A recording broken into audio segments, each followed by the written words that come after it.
various other things. And he'd kind of figured,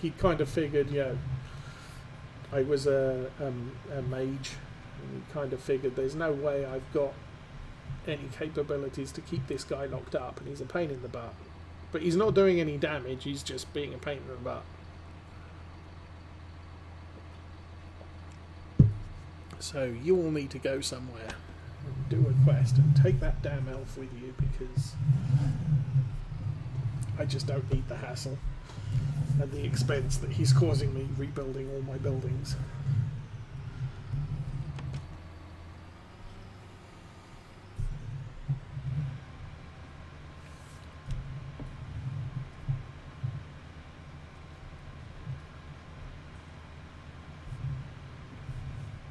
As I said, that was many years ago. About 35 years, no, 33 years ago, I guess. But since then, I've moved a fair number of times in the UK, and then I've moved to America. Lived in California, Texas, and Michigan.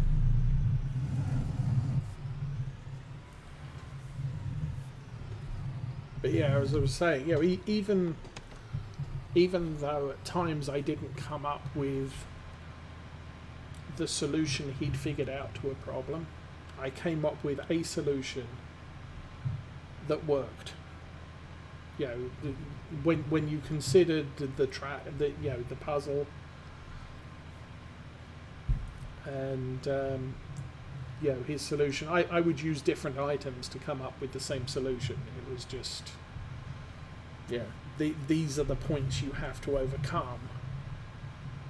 Sort of, I've got this, and this, and this, and he'd sit there and think about it. Well, it wasn't the way I'd figured out how you were going to get past, and I provided you with this, and this to actually do it. But your solution has merit, so we'll proceed to the next problem.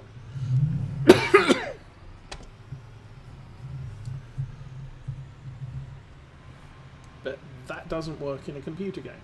A computer game has a solution, and you need all the right stuff and all the right sequence to get past the problem.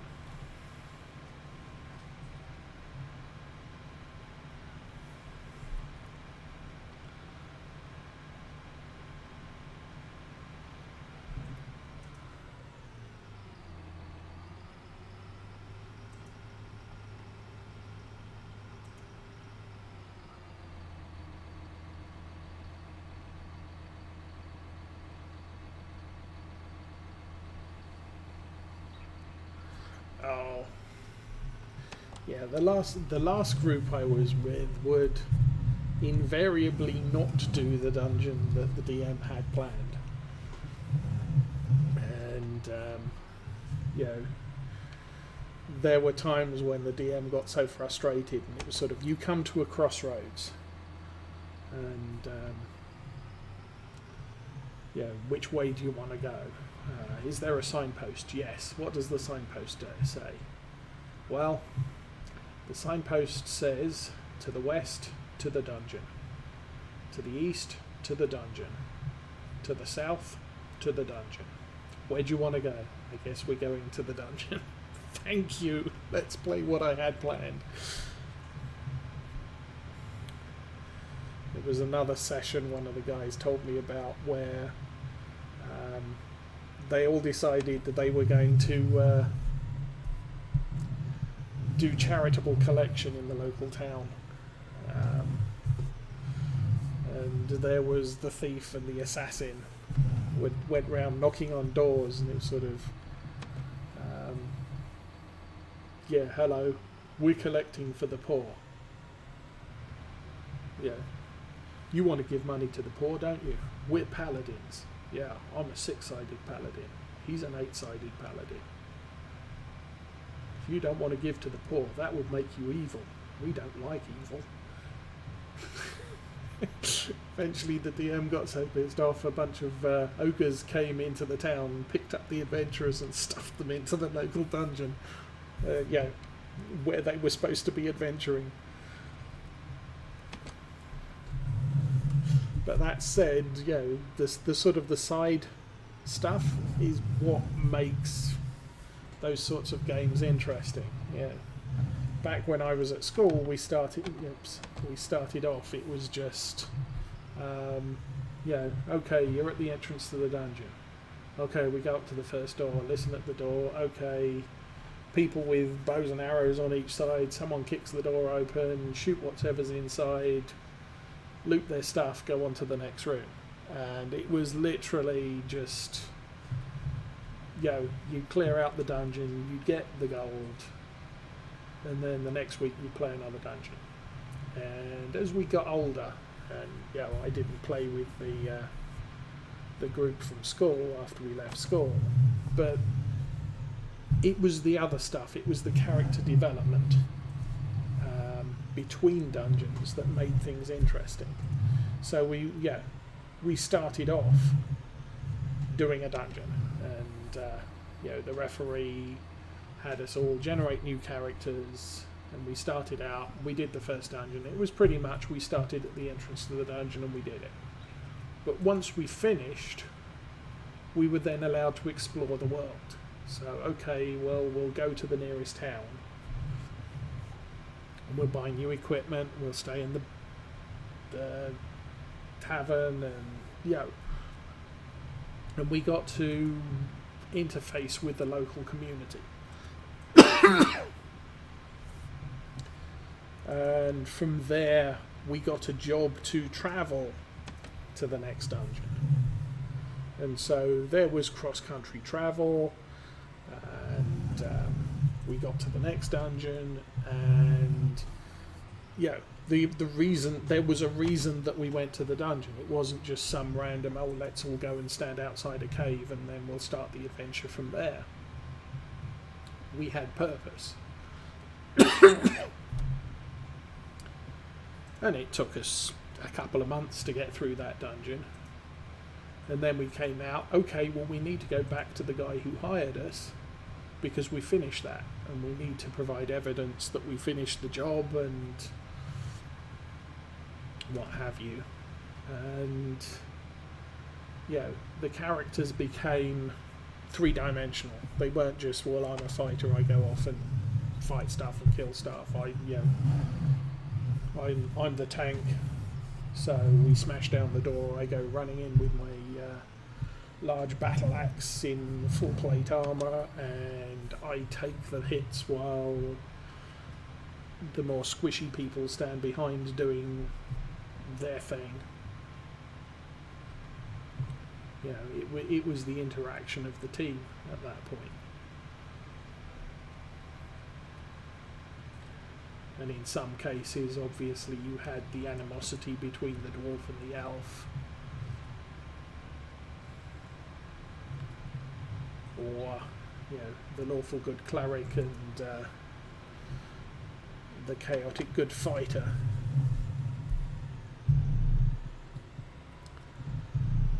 Because one was more anarchistic and the other one was more regimented, and obviously the lawful good guy was more, there's a right way and a wrong way, and order is better than chaos, and well, that's an interesting philosophy, but that's not the way I do things.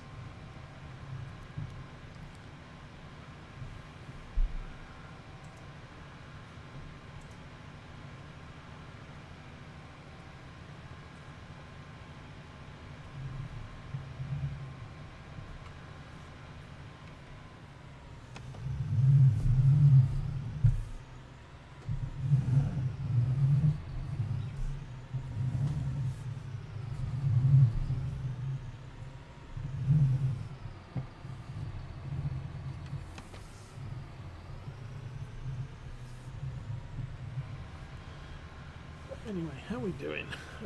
Coming up for 10.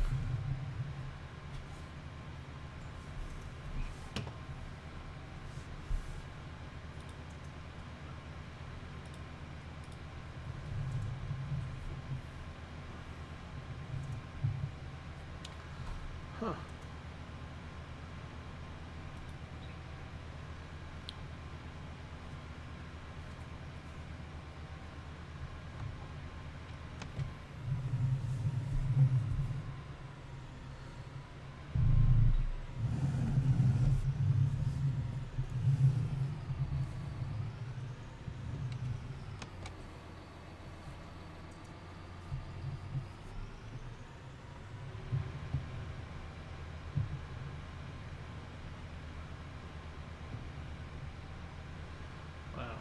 I said, we had lots of people who died more than you know.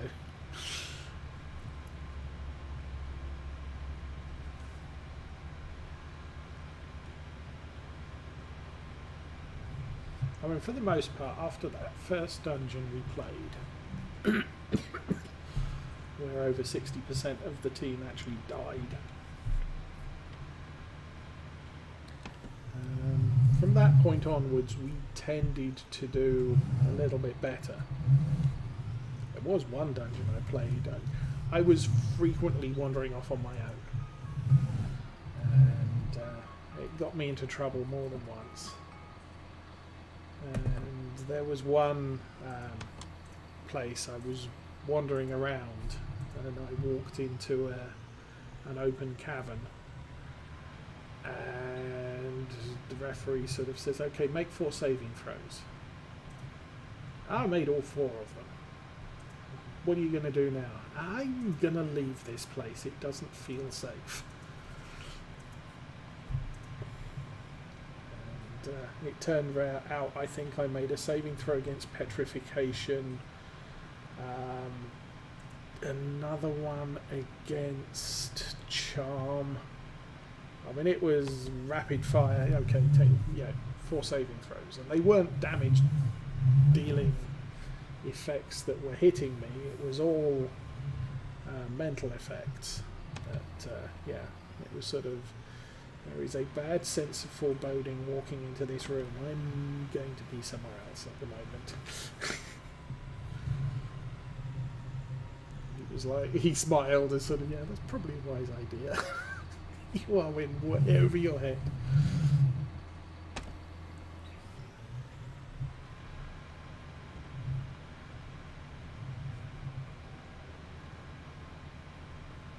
But it's the way, it's the way you explain things like that.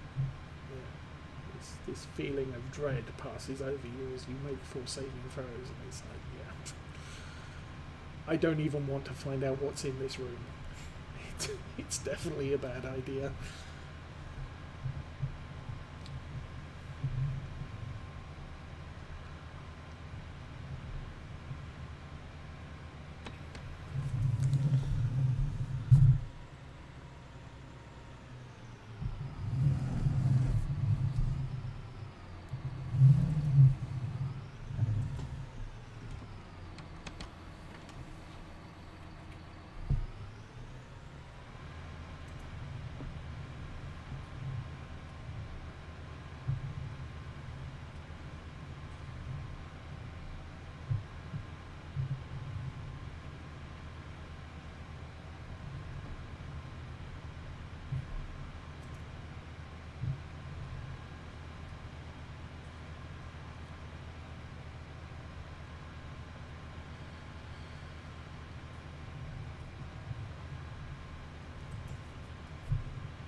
As I said, it's been years since I played anything that wasn't moderated by a computer.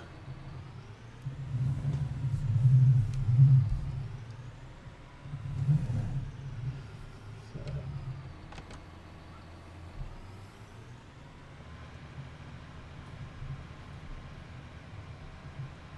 this tractor's going to need to be cleaned when we get back to the main yard.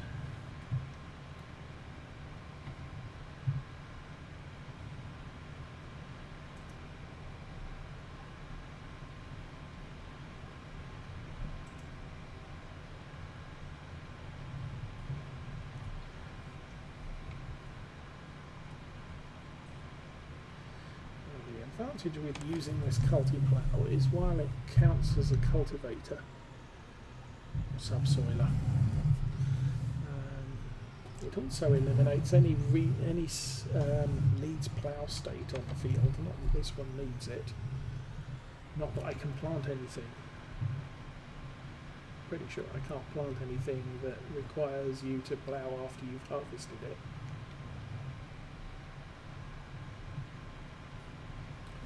But it is quite useful at this level of equipment.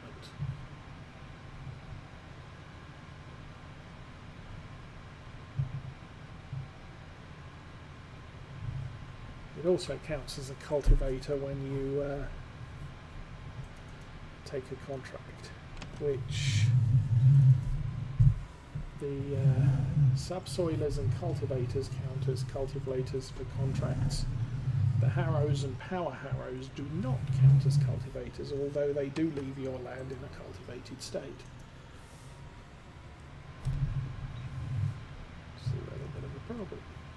So I tend to go with a regular subsoiler at this point in the game. Cultivators tend to need a little bit more horsepower. Now I'm pretty sure this tractor could cope with the 3 or 4 meter cultivator.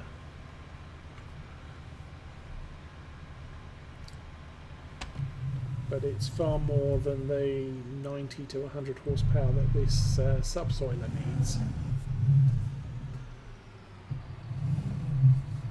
This subsoiler is a 4 meter width.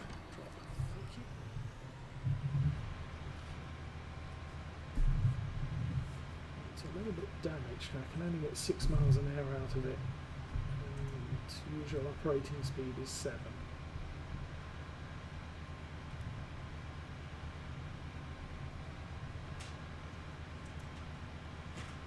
The only downside with this is you can't use it to increase, plough field, create fields. That's the technical term I'm looking for.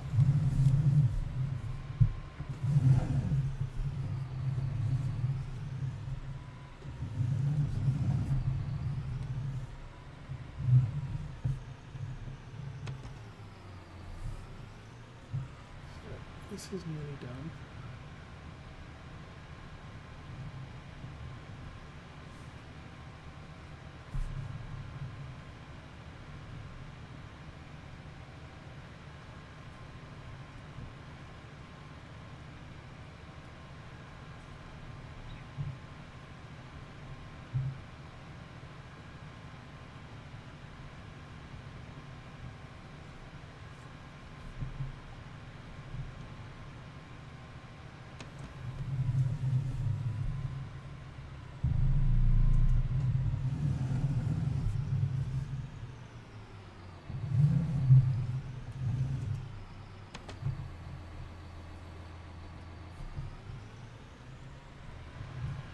What I'm not sure about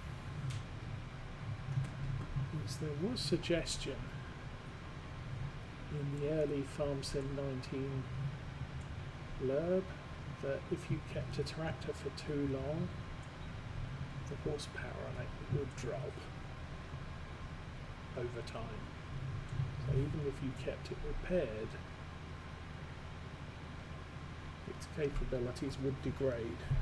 I'm not sure if that ever made it into the game. I don't think I've ever owned a tractor sufficient length of time for that to be a thing.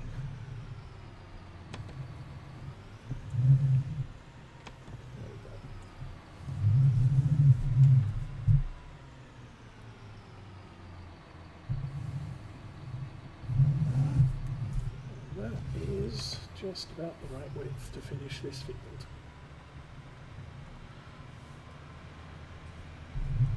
So yay. Here we go.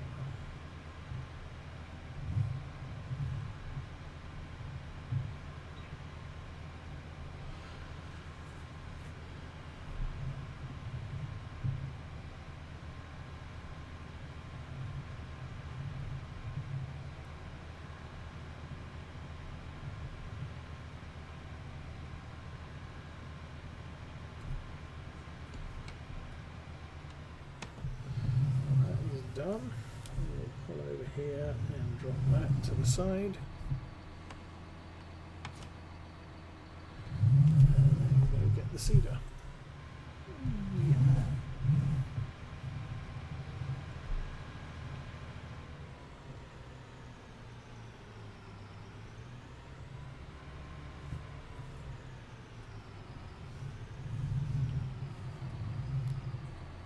because unfortunately this combo set needs more than 200 horsepower running the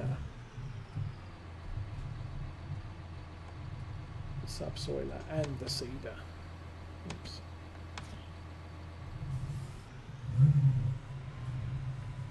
So while I can haul them around together, what I can't do is use them at the same time. Not with this tractor. If I had possibly something like a New Holland T7 or a Valtra T, those could haul the full set all in once, and thus I'd be able to do the job in half the time.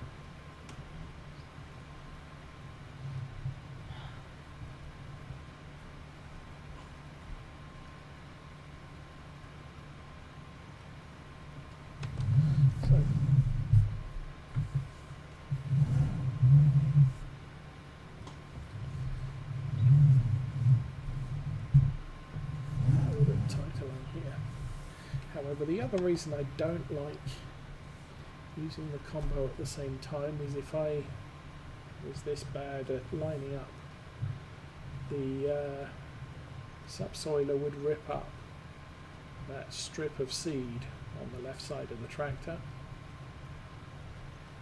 and the seeder would then re-sow it.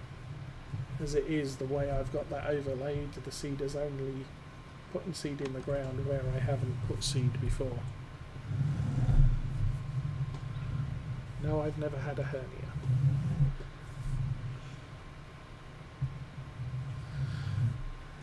Okay, take care, long hauler. May catch you Thursday when we're with Arthur on trucking. If Arthur's trucking this week.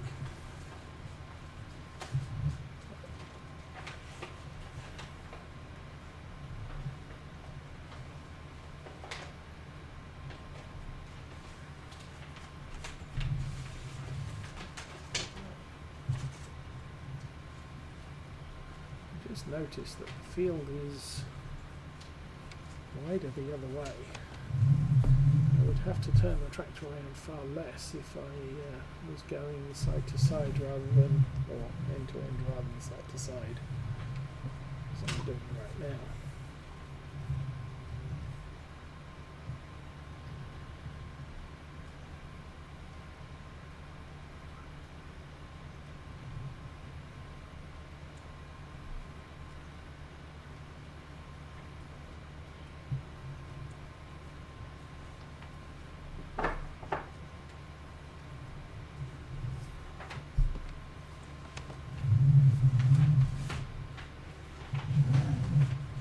Usually try and work a field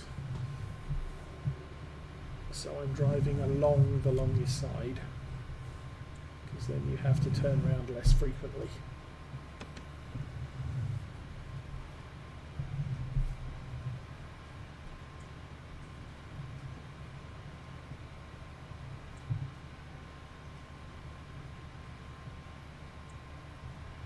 But now, potentially having done this much of the field,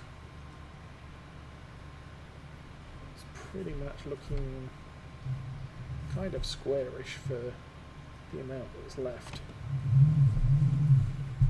So I might as well now keep doing it this way.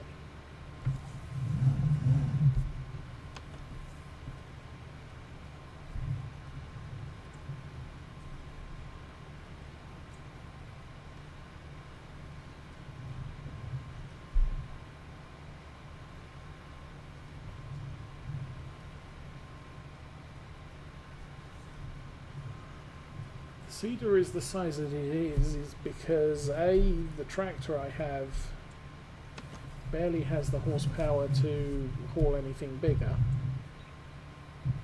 or substantially bigger, and 2, I've only got $31,000 in the bank, so I can't afford anything bigger right now.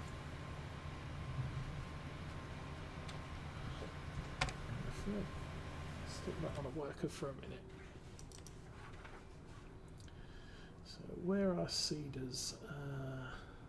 there. Okay, so that's 3 meters, that's 3 meters. This is the one I'm using, 4 meters, requires 100 horsepower. This is 6 meters and requires 180 horsepower. If we jump over to the garage, this tractor has, this tractor has 200 horsepower, so technically I could get, oh, don't sell that. I could get this seeder. We have the horsepower to haul that. I could not get this one. It's 270 horsepower needed. I could get that one, but it's huge, and the size of the fields I have probably doesn't warrant something that big yet. And everything else is way too big. But that's kind of why I have, well, and then the other thing to look at is obviously this seeder cost me 25,000, this seeder costs 76. I don't have a spare 76 even if I sold those for whatever their residual value is now, because they're not worth, they're worth 14,000, so I would need 14,000 plus another 62,000 in order to buy this seeder. So I'm too poor to afford anything bigger.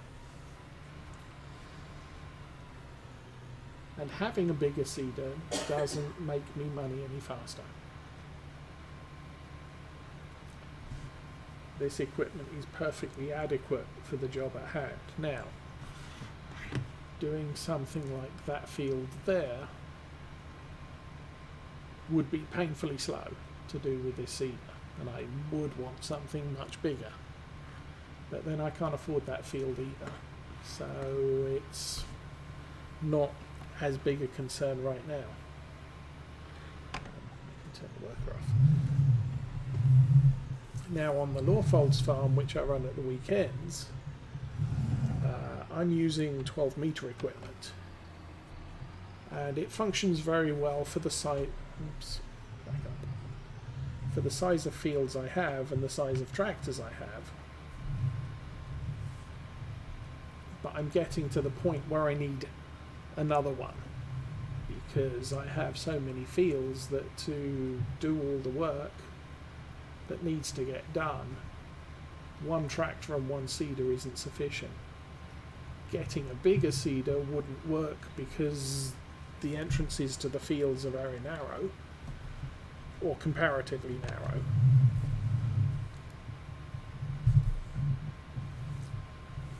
And so, yeah, and the edges of the fields have fences and hedges and walls around them, which would limit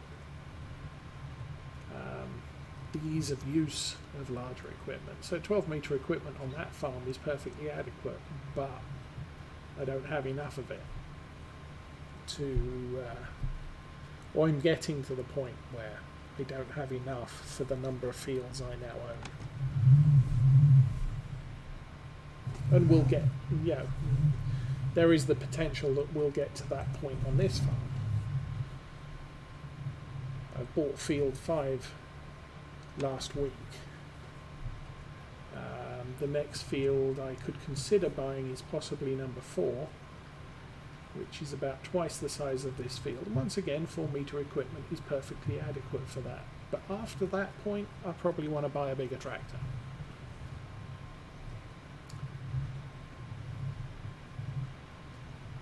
And after I've bought a bigger tractor, that will then allow me to over time purchase larger equipment, which makes seeding the larger fields more efficient. Take less time, and I can still use larger equipment on the smaller fields. But I need to generate the income, Income is generated by having crops in the ground. So buying more ground to put crops in makes me money faster than having a larger seeder. See what I mean?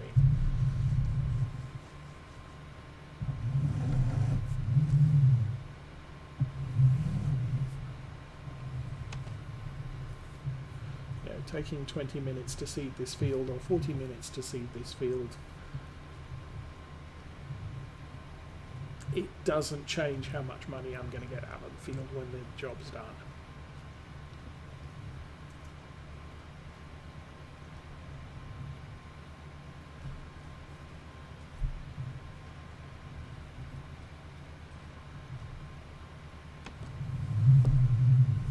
Taking 2 hours to seed a field or 1 hour to seed a field, then you start noticing it.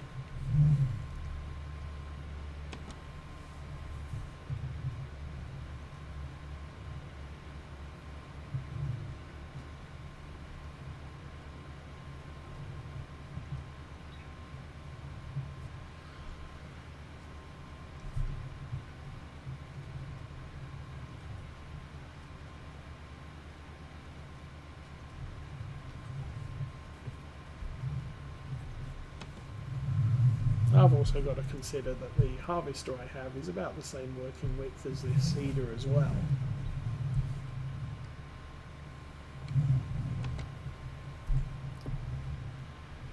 So I kind of want to keep, I kind of look at keeping my equipment approximately the same working width across the board, because whatever tractor you have is going to be able to work with all of it.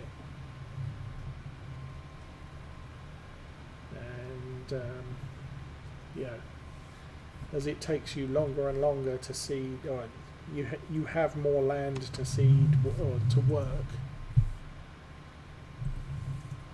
If I'm getting to the point where it takes me 2 hours to seed with this seeder, so I'll buy a bigger one, so it only takes me an hour. Well, that's all too well and good, but it's still going to take me 2 hours to harvest the field when it's all grown, or the land I have when it's grown. So you kind of want the harvester being upgraded at approximately the same time as well.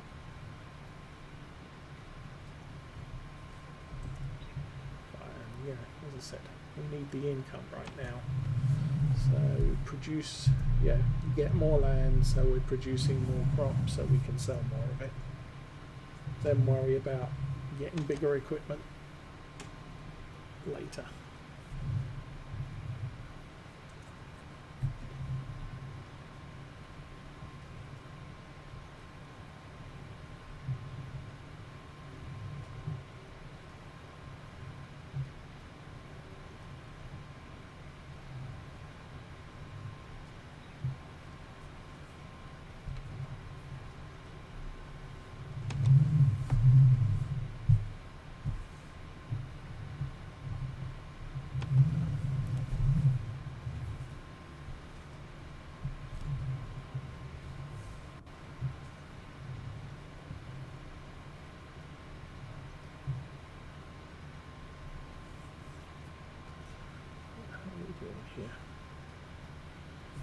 Doesn't take as long to seed a thing as it does to plough it or cultivate it.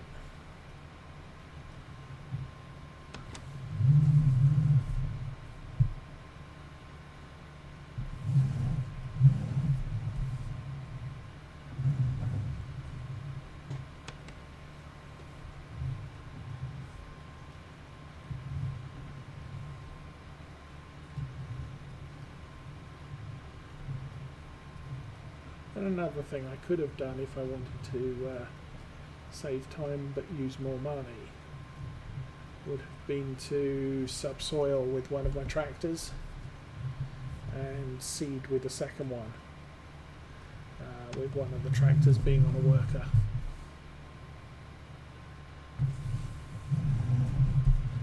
Again, that's money versus time, and at this stage I'd like to maximise the retention of my income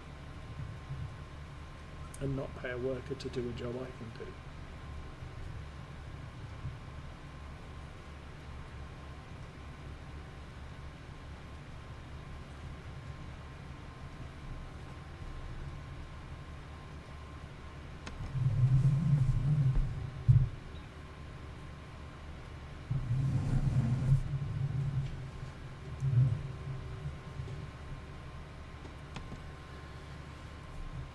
with Lawfold, I'm so, I have so much money on that one. I have 4 or 5 tractors running at the same time in sequence. So I'll have a tractor with a cultivator run through a field. As it's finishing that field, I'll have a second tractor with a seeder lined up ready to go. And I'll move the first tractor with the cultivator over to a second field. So it's cultivating a second field while I'm seeding the first one. And then once they're all finished, I'll move the cultivator onto a third field, the seeder onto the second field, and I'll put a fertilizer on the first field. And I'll have at least one of them, or obviously 2 of them now, working with a worker while I'm driving one of them potentially.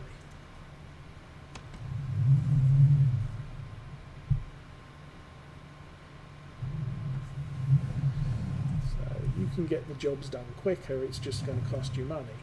But, I'm at the point on that farm where a new field costs $370,000 or £370,000, and the worker costs me $2,000 an hour. So I can work the fields I have quicker.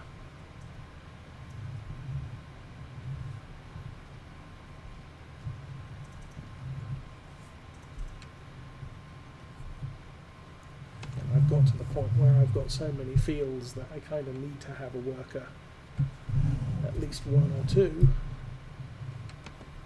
in order to keep up with the demands of the work at hand.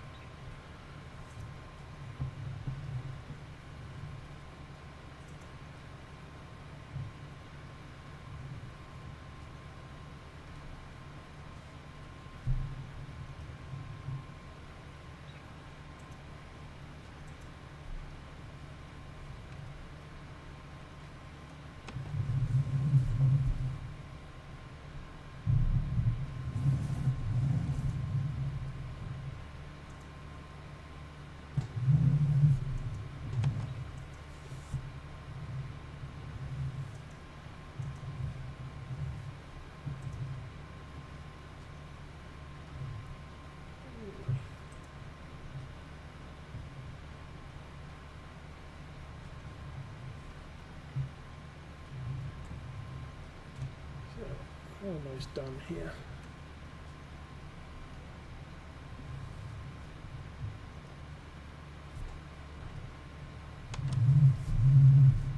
Do another U-turn.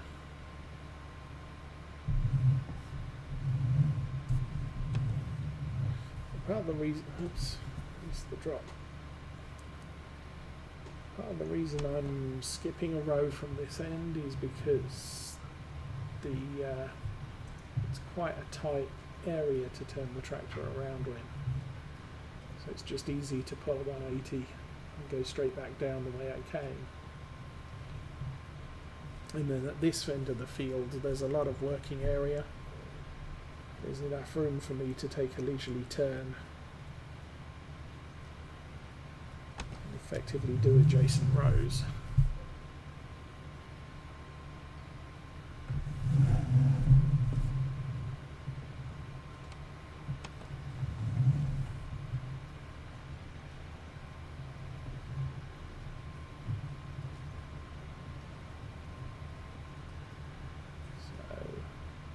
Kind of why I'm doing it this way at the moment. It allows me to turn faster.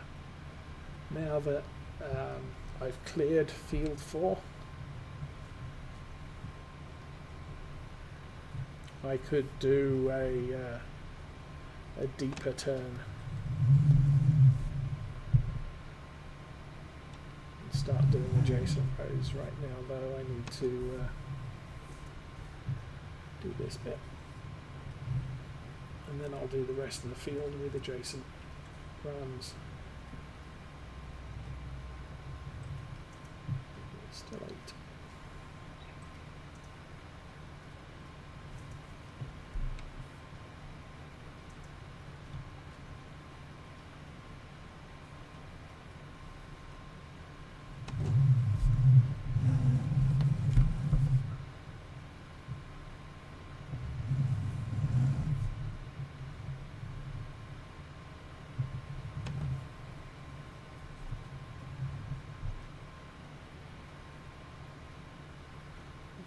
Guess this is going to take me 2 more runs to finish this field off.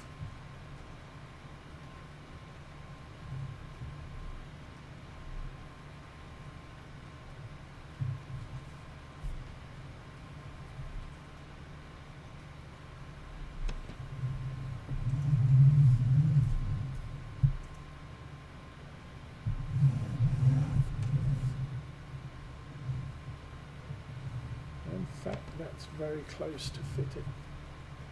So if I'm very careful here, very precise with my driving, this could be good enough to be done. So there's a little patch on the right hand side that I'm not getting all of. To be honest, I can't be bothered to do all of it thoroughly. So let's power down the seeder, drop that off. We can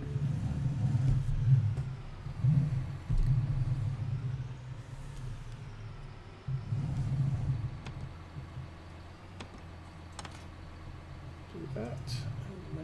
Reverse back, whatever, and do that. There we go.